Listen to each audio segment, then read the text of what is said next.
اسرائیل کی غزہ میں زمینی جنگ کی تیاری، سرحدی پٹی پر ٹینک اور توپ خانے پہنچا دیے گئے۔ قابض فوج کی الٹیمیٹم پر نقل مکانی کرنے والے فلسطینی قافلوں پر بھی بمباری۔ آج بھی بمباری میں مزید 100 سے زائد فلسطینی شہید ہو گئے۔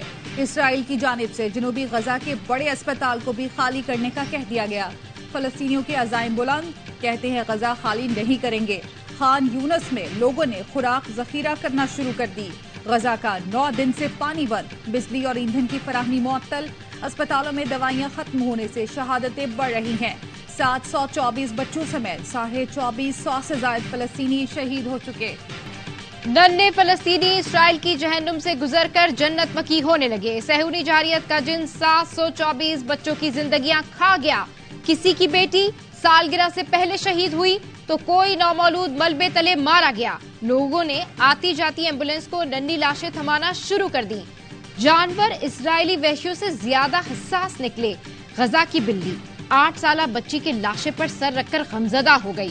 اسپتال میں لوگوں کے زخموں پر مرہم رکھتے ڈاکٹر کے سامنے اس کے بیٹے کی لاش گئی۔ غزہ میں ہر طرف دل دہلا دینے والے مناظر۔ اسرائیل نے پورے مشرق وسطیٰ سے جنگ کی دھمکی دے دی۔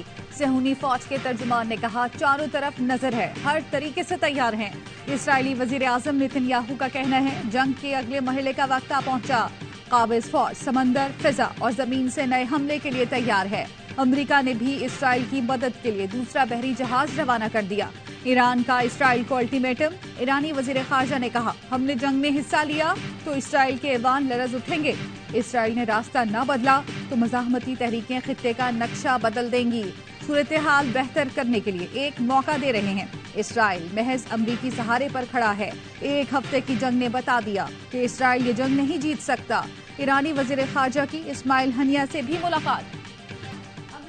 خارجہ کی ریاض میں سعودی ولی عہد سے ملاقات۔ سعودی ولی عہد نے کہا، غزہ میں بے گناہ لوگوں کی جانیں لینے والی فوجی کارروائیوں کو روکا جائے۔ دونوں رہنماؤں کا شہریوں کے تحفظ اور مشرق وسطیٰ میں استحکام آگے بڑھانے پر اتفاق۔ امریکی وزیر خارجہ نے کہا، سعودی ولی عہد کے ساتھ ملاقات مثبت رہی۔ امریکہ نے حماس اور اسرائیل کی لڑائی کو بڑی جنگ میں بدلنے سے بچانے کے لیے چین سے مدد مانگ لی۔ امریکی وزیر خارجہ کا چینی ہم منصب سے فون پر رابطہ۔ چینی وزیر خارجہ نے کہا، اسرائیل فلسطین تنازعہ قابو سے باہر ہونے کا خدشہ ہے۔ امریکہ تعمیری اور ذمہ دارانہ کردار ادا کرے۔ اسرائیل نے ظلم کی انتہا کر دی، امدادی سامان غزہ جانے سے روک دیا۔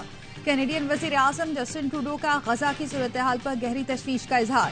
کہا، شہریوں کی فوری ضروریات کو پورا کرنے کے لیے بلا روک ٹوک انسانی رسائی ضروری ہے۔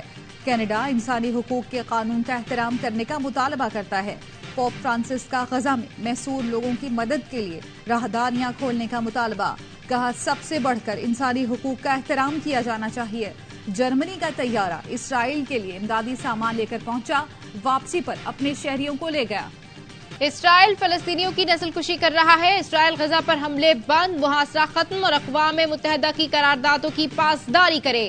نگراں وزیر خارجہ جلیل عباس جیلانی کہتے ہیں، فلسطین کے معاملے پر ہمارے موقف میں کوئی تبدیلی نہیں آئی۔ 2 ریاستوں کا قیام ہی مسئلے کا حل ہے۔ نگراں وزیر اعظم چینی صدر کی دعوت پر بیجنگ کا اہم دورہ کر رہے ہیں۔ سی پیک کی رفتار کم کرنے کی خبروں میں صداقت نہیں۔ افغانستان سے تعلقات میں کشیدگی کا تاثر غلط ہے۔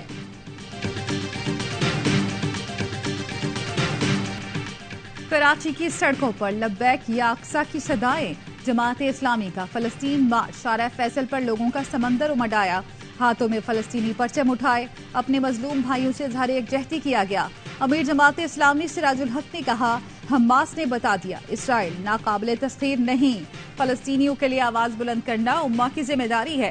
حافظ نیب الرحمان نے کہا، مسلم دنیا کا اتحاد ہی اسرائیل کو گھٹنے ٹیکنے پر مجبور کر سکتا ہے۔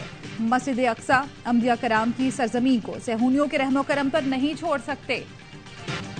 کرکٹ ورلڈ کپ 2023 کا سب سے بڑا اپسیٹ، افغانستان نے انگلینڈ کو 59 رن سے شکست دے دی۔